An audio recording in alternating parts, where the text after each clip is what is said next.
So I'm here this afternoon to talk to you about a new model that has been developed recently as part of a Step Up for Our Kids.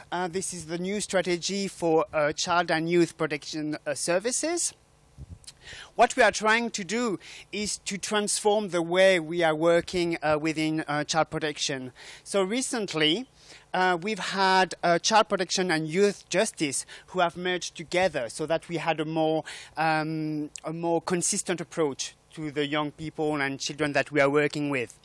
Soon we'll take it to another level where we want to again change the way we approach families and the way we respond to child protection concerns within the community.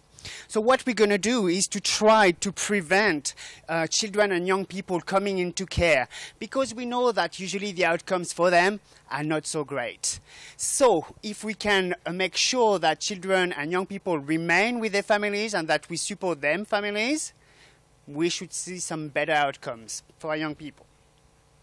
But I'm already on a tangent, so I'm going to come back to my presentation, which is around the therapeutic assessment model. So as you have heard, Edward and I are part of the Child and Youth Protection Services. I still have to read it because I'm still a bit confused about our name. And the aim of our organization really is to protect children and young people who have experienced physical, emotional, sexual abuse, as well as neglect. So understanding that all children and young people who enter care have experienced some kind of trauma, as a consequence of the circumstances that led to them being removed from their families, is also impacted on by the fact that they are removed from home. So there are several degrees, several steps in terms of the trauma that they experience, what they've experienced at home, and the fact that they are coming into care and that they are losing everything that is familiar about their life, the relationships, the environment. Sometimes they are moved schools. They are not able to see their pets. Yep. Earlier, Morag talked about the importance of how animals can make young people feel safe. Again, we are taking all of that away from them. So Morag's presentation on what safety is like was very interesting for me, because she talked about children and young people in general. Here I'm talking about young people who are in out-of-home care. And safety will mean something else, because already they would have experienced a degree of trauma that would have impacted on how they see the world and what it means to be safe. Why we are focusing on trauma is because research highlights that trauma impacts on children and young people's development from a very early age. Even sometimes in utero during pregnancy, if mother is abusing substances, if she's experiencing domestic violence, and the anxiety that she will feel at that time would have an impact on that child, on the fetus there. So by the time the child is born, already their brain is wired in a different way. And this is what is interesting at the moment in terms of the research that is out there and how we are dealing with children who are entering care. So our aim is really to achieve positive, safe, and again, the definition of what is safe would be interesting, and healing relationships that inform a sound understanding of trauma, attachment, and child development.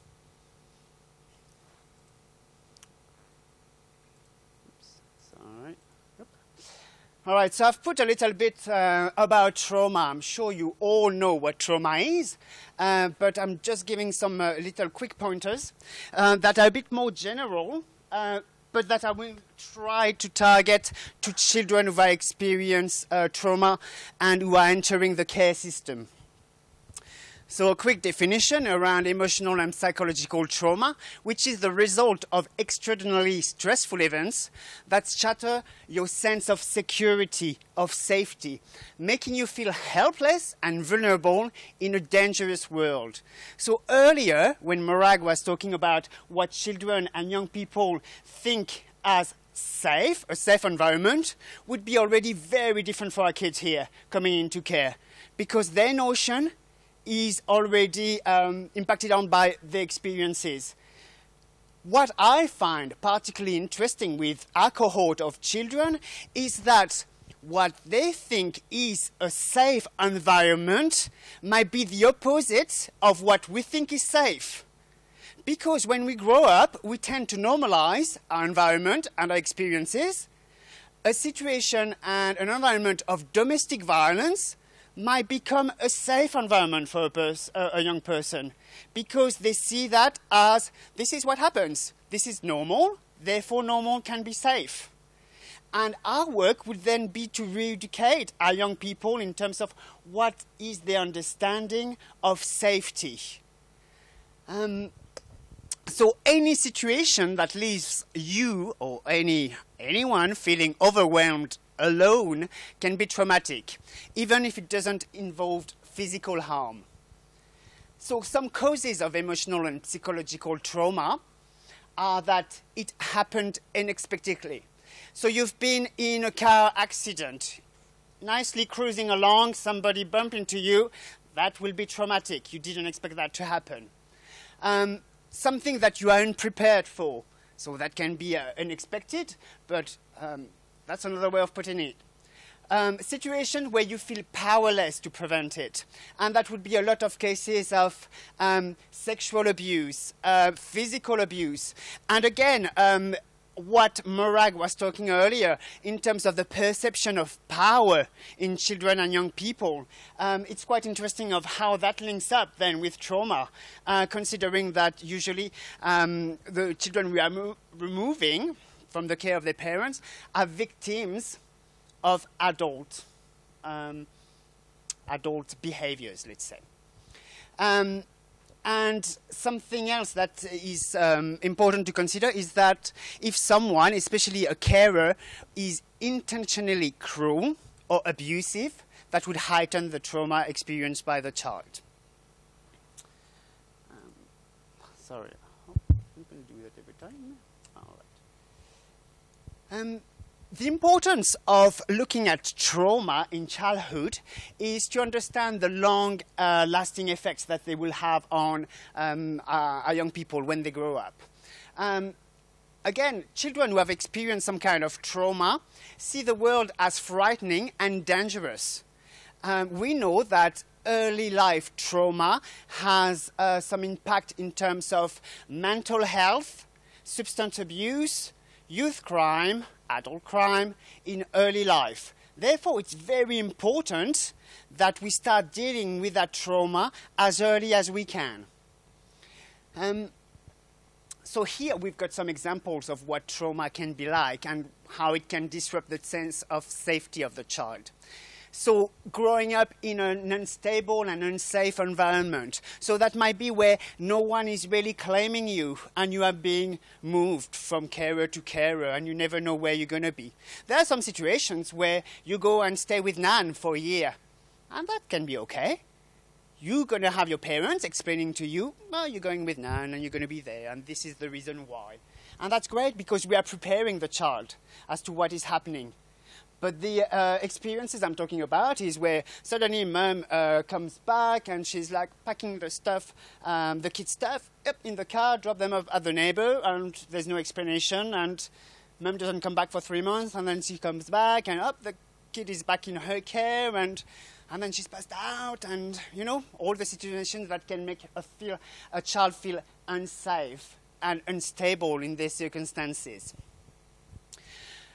There's actually some research showing that a serial illness or an intrusive medical procedure can be very traumatic for children, especially children under 4. And again, this is about how they can make sense of what is happening. And the links were really interesting because they would be as high in terms of trauma reaction as physical or sexual abuse. So that's worth thinking again, how do we prepare young people in terms of that kind of things? So of course the sexual, physical and emotional abuse would be a big component in terms of a traumatic response. Domestic violence, neglect and bullying. So very quickly, I'm talking a little bit about the symptoms of trauma.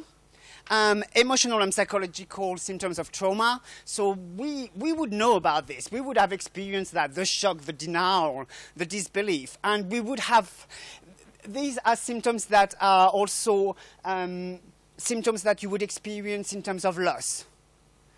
You would go through these different stages. But the anger, the mood swings, the guilt, the shame, the self-blame, the feeling sad, hopeless, confusion, difficulty concentrating, anxiety, fear, withdrawing from others, feeling disconnected or numb. What I see here, and what I can link up with other areas of the child's life. Imagine a child in a classroom who is exhibiting some of that behavior. And are we going to think, oh, he's just traumatized? I think we might think, actually, he's a naughty kid and he's doing everything to disrupt my class. Yep. When actually, he's playing up because there's so much going on at home right now, he can't deal with learning math. That's just too much. That's not entering, yeah? That's not entering his brain. The anxiety, because he's perceived naughty, we say you sit at the front. But sitting at the front is very scary because we don't know what is happening behind us. And for a child who has experienced trauma, you are hyper-vigilant. You are checking out what is going on around you. And you need to know, because that's the only way you can remain safe. Withdrawing from others, because again, who can I trust? Who is safe? So all of these symptoms are very interesting when we start putting them in different contexts. And the physical symptoms of trauma, the insomnia, the nightmares, the fatigue, the difficulties, the aging, the agitation, all of that. Again, we're thinking, oh, that kid must have ADHD. They can't sit still. Maybe they've experienced some trauma. This is what is happening there. Yep. And it's usually very difficult to tell one from the other. And we tend to say, oh, it's ADHD, because it's a bit easy. And if we do that, we can access some services much quicker. When actually, we don't have anything that says, oh, this is trauma and this is how we're going to treat it. This is not a diagnosis. Yeah, we don't have a diagnosis at the moment in terms of trauma. So these symptoms and feelings usually last from a few days to a few months to a few years if it has not been treated. So we need children to start processing some of that. And in a little bit, I'll be talking a little bit about how we can do that. All of us. Yes.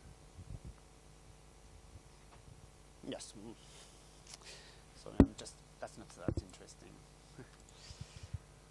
So, I've told you that we've recently developed a new therapeutic assessment model. So, why are we doing this?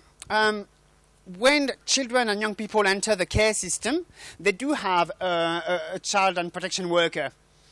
But usually, the worker is very focused on listening to the parents, arguing with the parents, preparing documents for court, going to court. And what we see is that the child, although the child is supposed to be in the middle of everything we do, is not the prime consideration because we have so many demands placed on us. So that new team is to make sure that somebody whose sole role is to look at what is happening for that child and identifying what the children needs. So the aim of the therapeutic assessment is to provide a holistic assessment of the kid's needs across a wide range of domains and review the impact of trauma that it has had on their development. The aim of the therapeutic assessment is also to identify how we can support carers and parents to meet the needs of the children and young people. Although we can all have an impact and help a child overcome trauma, the person who is looking, the primary carer, the prime carer for that child, is the one who has to do a lot of work. Therefore, it makes sense to support the parents or the carer at that time, because they are the one who are going to be there in the evening when the kid can't sleep, and then when the kid's got nightmare, and when they get up in the morning and that they don't want to go to work, and when they're exhibiting some very difficult behaviors. So we need to be better at supporting our carers, but we also need to be able to provide them with some information that they will need to look after that kid. A lot of our carers have been parents as well, but parenting a child who has experienced a high level of trauma is different. This is not your usual parenting. You need different tools, you need different knowledge. And some of that knowledge could be about the background of the child. For example, if a child comes from a domestic violence background, I may want the carers to realize that when they have an argument with their partner, that's going to trigger something in that kid. Yep. As soon as voices are raising in the household, the child will be on alert. Yep. The carer's own children might be thinking, oh, they're at it again. Yeah, okay, I'll go and watch TV and put the volume a bit higher. Yeah. That kid's going to think, uh-oh, somebody's going to get hit. Could be me. Could be anyone. Yep. So we need carers to know about that, because they need to change a little bit the way they are relating to one another. Plus, as I said, carers are very important in helping children develop new skills and new understanding about what is healthy relationships. So what we would want is carers to demonstrate that having an argument is okay and that it might not get out of hand, that we can resolve that through talking. So they would be modeling some new behaviors.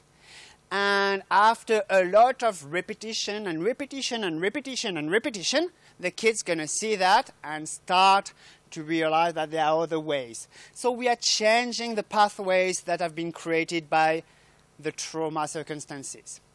So when a child is growing up and that they are experiencing domestic all the time, they see as conflict is resolved one way, through violence. Therefore, their brain is wired to respond to that. It doesn't mean that their brain will remain like that all the time. We can change the way they react, but it's rewiring. Sorry, I didn't say that quite right, but you know what I mean. And that's tricky to do, and only through repetition we can get there. If we talk about sexual abuse, a child has experienced sexual abuse. When they come with a new carer, carers might need to know that, because that's going to have an impact in terms of emotional warmth. Can they hug? How do they touch the young person? Is that okay? What do you do? And that's very important. What would be the rules then around leaving the bathroom? What should I wear? Maybe with your kids, you can just have a towel around your waist and walk like that. With that kid, that might be scary. That might be an alarm sign. Yep. So we need carers to know about that kind of stuff. Although we need also carers to understand that if they see a sexualized behavior, that they can start making a bit of sense of that. Just because a kid has been sexually abused doesn't mean that they're going to become sexual abusers or predators, right? And there's a risk of interpreting any behavior as oh, that's it, he's going to sexually abuse somebody else. And I say he because usually we are focused on boys, yeah? In terms of when you look at literature on sexual abuse, females are a tiny little part when we talk about them at all. But they do exist, right? Female sexual abusers exist. We just don't talk about them. Because women are so nurturing and they're so lovely, right? So, again, we need carers to have some of that information. How are they going to, what kind of rules are they going to have in their home to make sure that the child or the young person feels safe? The aim of the therapeutic assessment is also to ensure that we are working together, collaboratively, to develop a therapeutic case plan.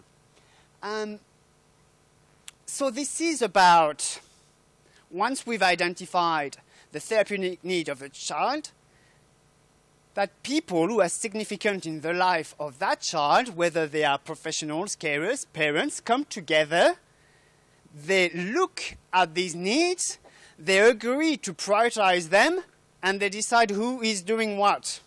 And regularly, we come back together, and we look at these needs, and we check what has been done, what remains to be done, and whether such and such need is still a priority, or whether we need to reprioritize.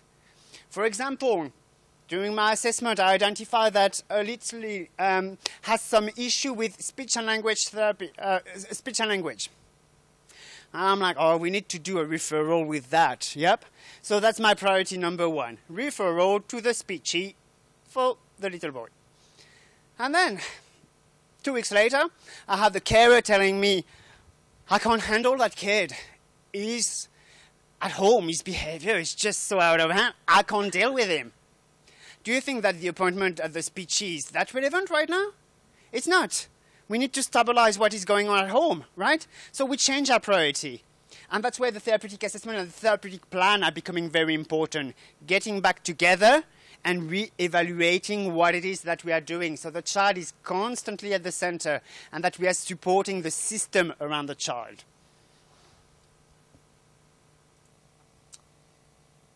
Oh, that's interesting. Oh, yeah. Okay. Yeah, I was clever. I'd forgotten how clever I was on that one. All right, so that's a little graph on terms of the therapeutic assessment model. So a child enters the care system at that point, and we're going to start the therapeutic assessor. We'll start gathering and sharing some information. This is through the use of a care team. So Edward talked about the care team, and he said that as part of his case conference, he would declare one. And he also said that any team leader within care and protection, or care and youth protection services, can declare a care team. So this is what we will do, but from the very beginning the child is entering care. We are not waiting. We want everybody from the start to be working together. So education might not come in straight away here, because straight away what we want at the time the kid is entering care is to check where they are at in terms of medical needs. So the first thing we'll do is have a health screen. And you had Sue Packer this morning. And Sue Packer works at CARU, the Child at Risk Health Unit. CARU is one of our providers in terms of health and well-being checks. So every time check, you know. So every time a kid is entering care, we have an appointment for our children to attend CARU so that we can have a baseline in terms of how are they doing in terms of their health. This is fundamental, and for me this is part of a therapeutic response, and everything is linked. A medical link, a medical need becomes extremely important in terms of the child's development. Let me explain. The child attends the health screen, and we realize that their teeth are rotten. Yep. That because the kid has been neglected when he was at home. We think, oh, teeth, that's okay. Just go to the dentist. We will arrange for the kid to go and see a dentist. And that's easily done, right? But when we take, when we put the teeth issues in a context, in a broader context, we must start to think about how having rotten teeth would have impacted on the kid's self-esteem. Yeah? How this would impact on the kid interacting with others and making friends. If I've got rotten teeth, I might not have the self-confidence to be smiling like that. Yeah? I might be hiding a little bit. Yeah? I might be hiding when I'm talking to people. I might not have the confidence to make new friends. I'm not saying it will happen every single time. I'm saying that's a possibility. I'm thinking that needs to be checked out. So this is pretty simple. When we work for the government, we have schemes to send kids to the dentist, yep, and caseworkers would do that. But it's also identifying their needs, for example, in terms of speech and language. We think, oh, maybe the kid is delayed and they need to see a speechy so that we can have a proper assessment. And that's great, we will do that. But if we pick that up early, we can also work with our carers to make sure that they're tuned with that kid around this. So they will change slightly the way they interact with the child. Therefore, they might be spending a bit more time singing some little nursery rhyme with the kid, yeah? Talking to the kid. When the kid is talking, we repeat what they say, and we make sure that we enunciate every word, yeah, any syllables, just so that it's very clear for that child to understand what we are saying, and to help them develop a language. It can be that the kid has, because the kid has been neglected, they don't know how to play with others. They don't know how to share. So again, we spend a bit of time with our carers and we talk about how it might look to play with that child and demonstrate what sharing is like and taking turns. So again, we are being more proactive in providing some education to our carers and parents in terms of how they can start tackling these problems. Then we go on to do a therapeutic screen. Again, the therapeutic screen is very much about gathering that trauma history. And that can be very, very difficult to have a comprehensive history because sometimes parents have forgotten or were not really aware of what was happening when their kids grew up. Or maybe, well, they had some mental health issues themselves and they're not really aware or tuned in terms of the impact that has had on the child. But this is our job, trying to make sense of that. The reason it's important for us to make sense of it is so that we can develop a narrative for that kid as well, right? Earlier, Morag was talking about how important it was for children to know what is happening. And often as professionals, we are so busy doing stuff for the kids, we even forget that they are the center of what we do and that they need to be told what it is we're doing. And that they need to be explained. For example, if they've been removed from home, the child deserves an explanation as to why they've been removed and how long they're going to stay with that carer.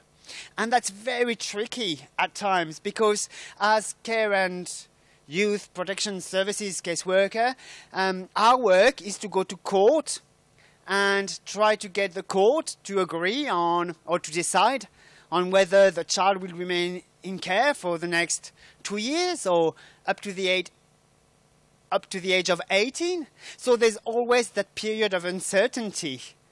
And that's very difficult because we can't tell the child what is really happening if it's so uncertain. So we need to build that up. We need to be able at least to explain what it is that we are doing.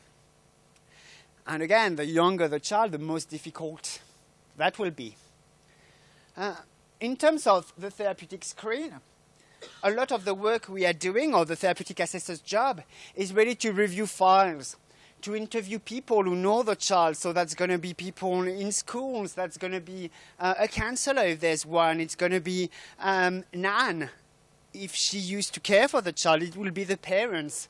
And at times, when the kids are a bit older, we'll spend a bit of time with them.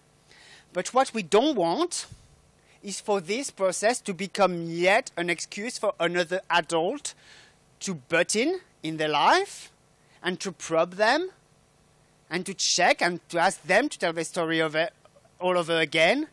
So that's why we're trying to rely on other sources. They already have a caseworker, yes? So if I want some clear answer, I can get them from them too. And I can work closely with the caseworker to get there. What is more beneficial to me, in a way, would be to carry out an observation of that child. So I said that all our young people attend CARU. It's actually a lie. Not all our young people. The majority of them do. For those who don't attend CARU, they can attend Wenanga, which is an Aboriginal medical service. They can attend the Junction, which is for adolescents who experience some mental health issues, or they can go to their GP. But the majority of our kids go to CARU. Because we work so closely and so well with CARU, when the child goes for the medical check, a therapeutic assessor will be present there. They won't necessarily interact with the child, but they might have a quick word with the parents to try to get some history there. They will speak to the carers. How is the kid doing since he's been in your care? we will observe what is happening. It will be naturally a more stressful environment because it's a new environment for that child. So it's interesting for our point of view to see what is happening for that child in that moment. How do they interact with the carers? What kind of relationship are they having with somebody they've never known, such as a nurse? Are they timid? Are they all over them? That tells me something in terms of their development and where they're at. And then quickly, the therapeutic assessor do all of that, up, in a report, up some recommendations, and then we have a care team. We talk about this recommendation, and as I mentioned earlier, collaboratively, that's with health, with education, with care and youth protection services, the therapeutic assessor, and anyone else who is significant, we decide what the therapeutic priorities are and how we're going to review that and who is responsible to progress the needs.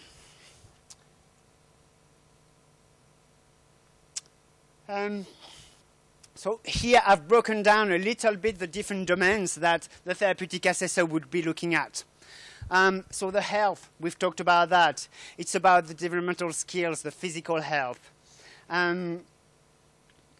Again, is the child on track in terms of their developmental? Are they meeting their milestones? If not, how can we support them? It's about looking at the emotional and behavioral development. So, for example, the parent says, or the child is experiencing a lot of aggression. Then I'm asking school, and they say, no, the child is pretty settled. Yeah? I may want to get all these people together and say, school, how do you manage the behavior? How do you manage to get the kid not to be aggressive? What is going on at home that makes that kid aggressive? So it's really about checking different things. The regulation difficulties. So again, there are different ways of looking with emotional regulation, and I've noticed you've got a lot of materials there around the different feelings and how to express them. Yeah? So that's all about emotional literacy. The next step is emotional regulation. How do I deal with these feelings that I'm feeling? One way of doing it is to have a counselor, a therapist, spending an hour a week with that kid and to say, you know, when you're feeling angry, what does it do to your body? Oh, yeah, you know, you've got the palpitation, the sweaty palms, and all of that. When you feel like that, you need to find a strategy to bring yourself down. Yep, so we're teaching. That's the theory. That's great. Yep. All of us can do that. We have the skills. We have the knowledge. We can do that. But that's not necessarily enough for the kid. What the kid needs is some practice. And how are they going to practice that? Being in a social environment. So, one of my recommendation around regulation, emotional regulation, would be the child needs to attend some sport activity or music or something like that. During that time, the kid will see how other children are reacting and how they are regulating. And that's going to start to compute with what they've learned with the counselor or the teacher or the school psychologist or whoever is telling them how to deal with these feelings. So the kid will put one and one together and see, oh yeah, remember that. That's where I need to calm down now. And for kids who have experienced trauma, that may be very difficult because we've said that the trauma has impacted on how their brain developed. So when there's something scary, when they feel unsafe, the brain goes fight or flight mode. So there's no time for thinking. Cognitions are gone. So again, we need to show them again and again and again how they can react differently. And sometimes you can't do it in the moment. It's too late. He's going to have a tantrum. Forget about it. Don't even try to, don't have a tantrum now, yeah? There's no point because you're wasting your time, yeah? And you're making it worse. Let it go, yeah? And when the kid is coming down, that's the moment where you have that discussion. You debrief, yeah? Earlier, I saw that you could, I saw your temper flare up. I could tell when it started to flare up because I noticed that in you, I noticed that you started to get all tensed up like that. And that told me, oh, he's very angry. He's going to kick off. And you did. So next time, how can we make sure that at that time, we can do something different so that you don't kick off, so that we can bring down? Yep. Children are usually aware that this is what they are doing. And they need help as well, yeah? They don't necessarily enjoy being in that kind of state that feels out of control. The emotional and behavioral development, the sleeping, the settling, the comfort seeking, all of that can be done through how we are responding to their needs, how we are ensuring that the environment is safe and is predictable. We often talk about structure. Structure is very important, especially for kids who have experienced trauma. They need the predictability. Therefore, having clear structure throughout the day with clear activities is very important. And that would be down to, on that day, at that time, you'll speak to mum because you have a contact with mum. Yeah? At that time, we will be going to the park for an hour and we'll run around. At that time, I will be coming around and I will be reading you a story. Because a lot of the things I've been talking about today, the little songs, the helping with language, the having a structure, help the kid realize that one adult is keeping them in mind. And that's helping children who've been traumatized to feel loved, to feel like somebody's there for them, that they feel safe. Again, the education, the learning. Now, I hope you can see how some of the child experience will impact on their behavioral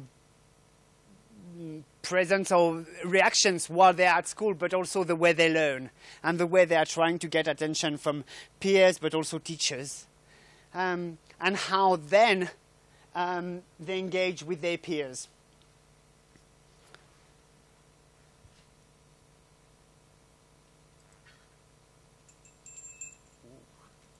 I think that's my last one. Yep.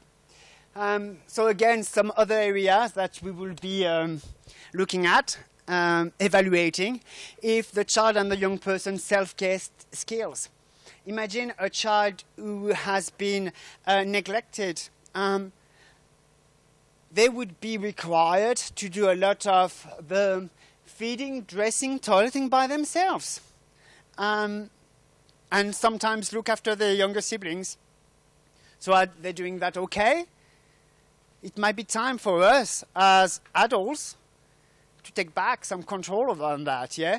And to make them feel as children yet again. And to say, we are here to look after you. One way of recovering from trauma is through relationships.